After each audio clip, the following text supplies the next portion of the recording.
उपस्थित पत्रकार कलाकार र सहभागी सम्पूर्ण मित्रहरू, सर्वप्रथम यहाँमा जेरो जोडले सिमिपाउ र हार्दिक अभिवादन व्यक्त गर्न चाहन्छु। 7 दशक लामो सङ्गठित इतिहास बोकेको नेपाल मगर सङ्घको 13औं राष्ट्रिय महाधिवेशन यस उद्घाटन समारोहमा सहभागी हुन पाउँदा म अत्यन्तै खुसी महसुस गरेको छु। यो ऐतिहासिक अवसरमा सङ्घका अध्यक्ष, पदाधिकारी, उपस्थित सम्पूर्ण दिदीबहिनी तथा दाजुभाइहरू र सिङ्गो मगर सङ्घ परिवारलाई हार्दिक बधाई तथा शुभकामना व्यक्त गर्दछु। नेपाल मगर सङ्घलाई स्थापना गरी आजको उचाइसम्म पुर्याउन योगदान गर्ने संस्थापक, पूर्व अध्यक्ष तथा सम्पूर्ण अग्रजहरूप्रति म सम्मान व्यक्त गर्दछु। नेपालका प्रथम शहीद लखन थापा सहित विभिन्न कालखण्डका क्रान्ति तथा आन्दोलनमा बलिदान दिनुभएका मगर तथा सम्पूर्ण शहीदहरूप्रति उच्च सम्मान तथा भावपूर्ण श्रद्धाञ्जली अर्पण गर्दछु। हरेक महाधिवेशनले मुख्यतः 2 कार्यभार वहन गर्दछ: स्पष्ट नीति निर्माण र सक्षम नेतृत्व चयन।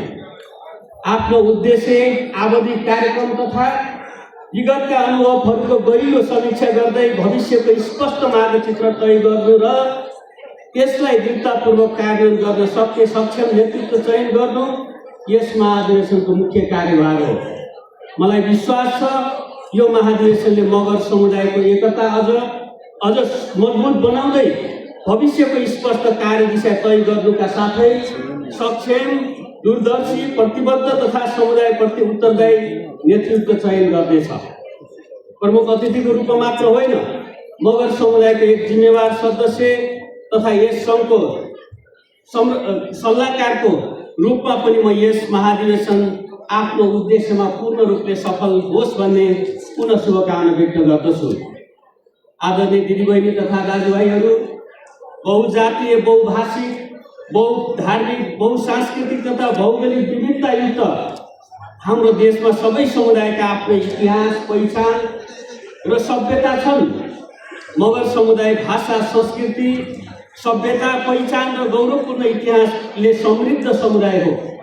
हजारौं वर्षदेखि आफ्नो मौलिक परम्परा, भाषा, संस्कृति, जीवनशैली, कला, साहित्य र सामाजिक मूल्यलाई जोगाउँदै आएको यस समुदायले नेपालको बहुजातीय, बहुभाषिक, बहुसांस्कृतिक पहिचानलाई अझ सुदृढ र समृद्ध बनाएको छ। यो गौरवपूर्ण इतिहास, सभ्यता र पहिचानका लागि म सिङ्गो मगर समुदायलाई हार्दिक बधाई ज्ञापन गर्दछु। आफ्नो मौलिक अस्तित्वप्रति गर्व गर्नमा सबैमा अपिल गर्दछु। आदिवासी बसोबास र संस्कृतिलाई आधार मान्दा मगर जातिको इतिहास हजारौं वर्ष पुरानो छ। इतिहास हेर्दा मगरहरू एउटा जातीय समुदाय मात्र नभई राज्य सञ्चालक थिए। मगरहरूको आफ्नै राज्य थिए, स्थानीय प्रशासन सञ्चालन गरेका थिए र मगरहरू थिए र सांस्कृतिक विकासका महत्त्वपूर्ण योगदान गरेका थिए। मगर इतिहास वीरता र बलिदानको गाथाबाट कोरिएको छ। प्रथम शहीद लखन थापा मगर, भिक्टोरिया क्रस पाउने पहिलो व्यक्ति कुलवीर थापा मगर, नेपालको सेनापति, पहिलो प्रधान सेनापति उपाधि पाउने पहिलो व्यक्ति विराज बखेती थापा मगर, कोट पर्वमा मार्ने प्रमुख धारदार जनरल अभिमान सिंह राणा मगर, नेपालमा क्रान्तिको चेतना भर्ने शहीद कामी बुढा मगरका साथै वीरता र बलिदानबाट यी गाथाहरू कोरिएका छन्। यहाँहरूले कति ख्याल गर्नुभएको छ, सन् 1924 को ओलम्पिकमा ब्रिटिस माउन्ट एभरेस्ट एक्सपिडिसनमा सहभागी गोर्खा सेनाका तेजवीर बुढाले पदक पाएका थिए। गोर्खा सैनिक भए पनि उनी नेपाली थिए। ओलम्पिकमा पदक पाउने उनी पहिलो नेपाली थिए। तर नेपालको इतिहासमा यो उल्लेख भएको पाइँदैन। यस्ता थुप्रै मगर व्यक्तित्व जसले मगर इतिहास निर्माण गरेका छन्।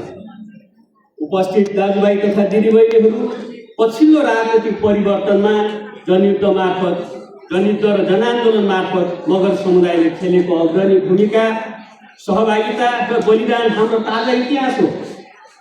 भनिन्छ इतिहास लेखिएको हुन्छ, तर इतिहास सत्यमा आधारित हुनुपर्छ। जनयुद्ध जनआन्दोलनमा मगर समुदायको नेतृत्व, सहभागिता र बलिदानको इतिहास तथ्यगत ढङ्गले लेखिन आवश्यक छ। हामीले कल्पना गरौँ, जनयुद्ध र जनआन्दोलन नभएको भए गणतन्त्र, सङ्घीयता, धर्मनिरपेक्षता र सामाजिक न्याय सहितको समानुपातिक समावेशी व्यवस्था सम्भव हुन्थ्यो। त्यसैले मगर इतिहासकार तथा प्राज्ञिक मित्रहरूलाई मेरो आग्रह छ, मगर समुदायको योगदानमाथि स्वतन्त्र र तथ्यपरक अध्ययन गरिदिनुहोस्। हामी जब सभ्यताका कुरा गर्छौँ त्यहाँ भाषा अनिवार्य रूपमा जोडिन्छ। सभ्यता भनेको मानव समाजले समयक्रममा विकास गरेका मूल्य, मान्यता, ज्ञान, कला, विज्ञान, भाषा, संस्कृति र जीवनशैलीको समग्र रूप हो। यस अर्थमा मगर समुदाय आफ्नो मौलिक भाषा, संस्कृति, कला, साहित्य र जीवन पद्धतिका कारण सभ्यतागत रूपमा समृद्ध समुदाय हो। मौलिक भाषा मगर समुदायको ऐतिहासिक पहिचान हो। हामीले आफ्नो भाषालाई पहिचानको महत्त्वपूर्ण आधारका रूपमा स्थापित गरेका छौँ, तर प्रश्न के हो भने हामी मध्ये कतिले मगर भाषा बोल्छौँ? यसप्रति हाम्रो गौरव र अपनत्व कति छ? स्वीकार्नै पर्ने यथार्थ के हो भने हाम्रो भाषा क्रमशः लोप हुने जोखिम छ। भाषा लोप हुनु भनेको पहिचान र अस्तित्व नै कमजोर हुनु हो। त्यसैले मातृभाषाको संरक्षण, प्रयोग र पुष्टान्तरणमा गम्भीर बन्नमा सबैमा आग्रह गर्दछु। आदरणीय दिदीबहिनी तथा दाजुभाइहरू, लखन थापा र कामी बुढादेखि जनयुद्ध तथा जनआन्दोलनसम्मको बलिदानी सङ्घर्षबाट नेपाल सङ्घीय लोकतान्त्रिक गणतन्त्रात्मक मुलुक बनेको छ। धर्मनिरपेक्षता र सामाजिक न्याय सहितको समानुपातिक समावेशिता यस व्यवस्थाका महत्त्वपूर्ण उपलब्धि हुन्। यस परिवर्तनले हाम्रा कतिपय ऐतिहासिक अधिकार पुनर्स्थापित गरेको छ भने नयाँ अधिकार समेत सुनिश्चित गरेको छ। जनयुद्ध जनआन्दोलनबाट स्थापित सार्वभौम संविधान सभाले जारी गरेको संविधानले नेपाली जनतालाई अधिकार सम्पन्न बनाएको छ। आदिवासी जनजातिको संवैधानिक मान्यता, मातृभाषाको संरक्षण, प्रयोग र शिक्षाको अधिकार सुनिश्चित भएको छ। सङ्घीयता र समानुपातिक समावेशिता मार्फत मगर सहित आदिवासी जनजातिको राजनीतिक तथा प्रशासनिक क्षेत्रमा पहुँच र प्रतिनिधित्व उल्लेख्य रूपमा वृद्धि भएको छ। नेपालको राजनीतिक परिवर्तनमा मगर समुदायले नेतृत्व, सहभागिता र बलिदानको जुन भूमिका निर्वाह गर्यो, त्यसको परिणामस्वरूप गणतन्त्र स्थापना भएपछि पछिल्ला विभिन्न क्षेत्रमा अवसर र प्रतिनिधित्व पनि बढेको छ। नन्दबहादुर पुन उपराष्ट्रपति हुनुभयो, वनश्री घरतीजी नेपालकै पहिलो महिला सभामुख हुनुभयो, अघि भर्खरै विशिष्ट अतिथिको रूपमा हाम्रो इन्दिरा राणा मगरजी उपसभामुखको रूपमा काम गरिसक्नुभयो। थुप्रै मन्त्रीहरू, दर्जनौं मगर व्यक्तित्व मन्त्री, संविधान सभा, प्रतिनिधि सभाका सदस्य, प्रदेशका मन्त्रीहरू, सभामुखहरू, सदस्य र स्थानीय सरकारमा पहुँच र प्रतिनिधित्व बढेको छ। गणतन्त्र अघिसम्म मन्त्रालय विभागमा मगर लेखेको नेम प्लेट पाउन मुस्किल थियो। आज तपाईँहरू जहाँ जानुहुन्छ त्यहाँ मगरको नाम देख्नुहुन्छ, मगर भेट्नुहुन्छ।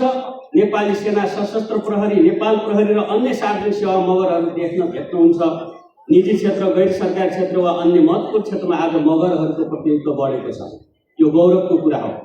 महत्त्वपूर्ण कुरा, आज मगर हुनुमा गौरव बढेको छ। आदिवासी जनजाति हुनुमा गौरव बढेको छ। नेपाली हुनुमा गौरव बढेको छ। हिजो कतिपयले मगर भएकोमा हीनता बोधका कारण आफ्नो थर परिवर्तन गरेका थिए। आज फेरि सगौरव मगर थरमै फर्किएका छन्। हेर्दा साना लाग्ने यी परिवर्तन वास्तवमा ठुला उपलब्धि हुन्। यी उपलब्धि प्राप्तिको सङ्घर्षमा अग्रभागमा रहेर भूमिका निर्वाह गर्न र अधिकार संस्थागत गर्ने प्रक्रियामा योगदान दिन पाएकोमा म आफै पनि गर्व महसुस गर्छु। थुप्रै सहकर्मी साथीहरू हुनुहुन्छ। बलिदानपूर्ण सङ्घर्षबाट प्राप्त उपलब्धिहरूप्रति गौरव गर्न समग्र मगर समुदायलाई म आग्रह गर्दछु। आदिवासी जनजाति तथा मगर समुदायको अधिकारका क्षेत्रमा अझै धेरै काम गर्न बाँकी छ। हामीले चाहे जस्तो मगराट पहिचानका आधारमा प्रदेशको नामाकरण हुन सकेन। यो हाम्रो समुदायको लागि गम्भीर समीक्षा गर्ने विषय हो। संविधानले विशेष तथा स्वायत्त क्षेत्र निर्माणको व्यवस्था गरेको छ। यही संवैधानिक आधार टेकेर मगर क्लस्टरहरूलाई स्वायत्त क्षेत्रको रूपमा विकास गर्न सक्ने सम्भावना हामीसँग छ। साथै जनसङ्ख्याको आधारमा सबै क्षेत्रमा प्रतिनिधित्व सुनिश्चित गर्न पूर्ण समानुपातिक निर्वाचन प्रणाली र समानुपातिक प्रतिनिधित्वको पक्षमा दृढतापूर्वक उभिनु पर्छ होला। मगर सङ्घ र समुदायका अगुवाहरूको काँधमा अझै ठुलो जिम्मेवारी छ। भाषा संरक्षण र विस्तार, इतिहास लेखन, संस्कृति र परम्पराको दस्तावेजीकरण, आर्थिक सशक्तिकरण तथा गुणस्तरीय शिक्षामा पहुँच विस्तार गर्नुपर्ने आवश्यकता छ। सबैभन्दा महत्त्वपूर्ण कुरा संविधानले दिएका अधिकारको प्रभावकारी कार्यान्वयनका लागि निरन्तर दबाव सिर्जना गर्नुपर्दछ। मगर समुदायको भविष्य केवल पहिचानको प्रश्न मात्र होइन, शिक्षा, अर्थतन्त्र, नेतृत्व र आधुनिक विकाससँग पनि गहिरो रूपले जोडिएको छ। यो महाधिवेशनले त्यसतर्फ गम्भीरतापूर्वक मार्ग निर्देश गर्नेछ भन्ने मैले विश्वास लिएको छु। आदरणीय दाजुभाइ तथा दिदीबहिनीहरू, अहिले संविधान संशोधनको चर्चा चलिरहेको छ। संविधान आफैले पनि केही संरचना र आयोगहरूको 10 वर्षपछि पुनरावलोकन गर्ने व्यवस्था गरेको छ। संविधान संशोधनको चर्चासँगै अहिले मुख्य गरी 2वटा प्रवृत्ति देखा परेका छन्। एउटा, विशेष गरी समानुपातिक समावेशता बढी भयो, अर्थात् महिला, दलित, जनजाति, आदिवासी जनजाति, मधेसी, मुस्लिम लगायतले पाएको समावेशता घटाउनुपर्छ भन्ने प्रवृत्ति छ। अर्को, संविधान प्रदत्त यो अधिकार पर्याप्त छैन, बढाउनुपर्छ भन्ने, पछि फर्कने कि अझै प्रगतिशील बन्ने भन्ने प्रवृत्तिहरू रहेका छन्। संविधान संशोधन मार्फत व्यवस्था नै उल्टिँदैछ या पछि फर्किँदैछ कि भन्ने आशंका उत्पन्न भएका छन्। कतै गणतन्त्र त मासिँदैन, संघीयता खारेज त हुँदैन, धर्मनिरपेक्षता हटाइदिएको छैन, समावेशी समानुपातिकबाट पछि त फर्कन्न, यस्ता आशंकाहरू छन्। हामी संविधान संशोधनमा जुनसुकै माध्यमबाट परिवर्तन उल्ट्याउन खोज्यौँ भने पनि सायद हामी चुप लागेर बस्न सक्दैनौँ होला। हामीले सबै क्षेत्रबाट सशक्त प्रतिवाद गर्नुपर्ने, आवाज बुलन्द गर्नुपर्ने हुन्छ भन्ने म तपाईँहरूलाई राख्न चाहन्छु। हाम्रो स्पष्ट दृष्टिकोण छ र हुनुपर्छ कि अहिले जे जति उपलब्ध भएका छन् यी सबै जोगाउनुपर्छ। पहिचान र अधिकार सहितको थप उपलब्धि प्राप्तिको आन्दोलनमा निरन्तर अभिचित लागिराख्नु पर्दछ। तपाईँहरूलाई निरन्तर खबरदारी र पहलका लागि आग्रह पनि गर्दछु, किनकि यो आन्दोलन नेपालमा समग्र उत्पीडित जाति, जनजाति, वर्ग र समुदायको आन्दोलन हो। म दोहोऱ्याएर भन्छु, लोकतान्त्रिक गणतन्त्र, संघीयता, धर्मनिरपेक्षता र सामाजिक न्याय सहितको समानुपातिक समावेशिता उल्टाउन सम्भव छैन। यी आधारभूत विषयमा हामी कसैसँग सम्झौता गर्न सक्दैनौँ। यी आधारभूत विषयमा हामीले कसैसँग सम्झौता गर्न सक्दै यी हाम्रा महान शहीदहरूको बलिदानबाट प्राप्त उपलब्धि हुन्।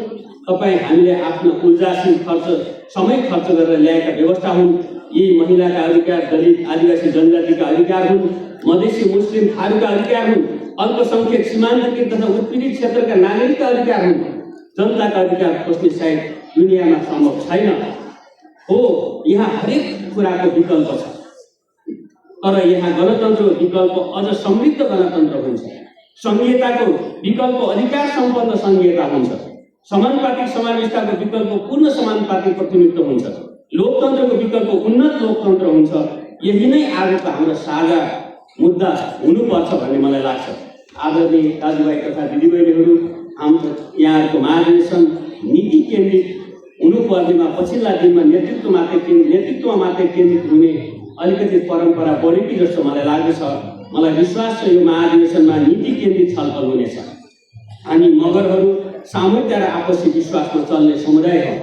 हामी लिखित भन्दा पनि अलिखित सहमति तथा प्रथाजन्य कानुनमा विश्वास गर्छौँ। यहाँहरूले पक्कै पनि सहमतिबाट नेतृत्व चयन गर्नुहुनेछ। सहमति नभए लोकतान्त्रिक विधिबाट नेतृत्व चयन गर्नुहुनेछ मेरो विश्वास छ। अन्त्यमा मलाई यस कार्यक्रममा प्रमुख अतिथिका रूपमा आमन्त्रण गर्नुभयो, सम्मान गर्नुभयो। यस आमन्त्रण सम्मानका लागि नेपाल मगर सङ्घका अध्यक्ष ज्ञानेन्द्र पुन्ज्यू, सिङ्गो मगर सङ्घ र सम्पूर्ण अग्रजहरू, सहकर्मी साथीहरू, यहाँ सबैलाई हार्दिक धन्यवाद, आभार व्यक्त गर्दै नेपाल मगर सङ्घको यो 13औं राष्ट्रिय महाधिवेशन पुनः भव्य रूपले सम्पन्न हुनेछ, आफ्नो लक्ष्यमा पूर्ण रूपले सफल हुनेछ भन्ने मेरो शुभेच्छा साथ म बिदा हुन चाहन्छु। धन्यवाद।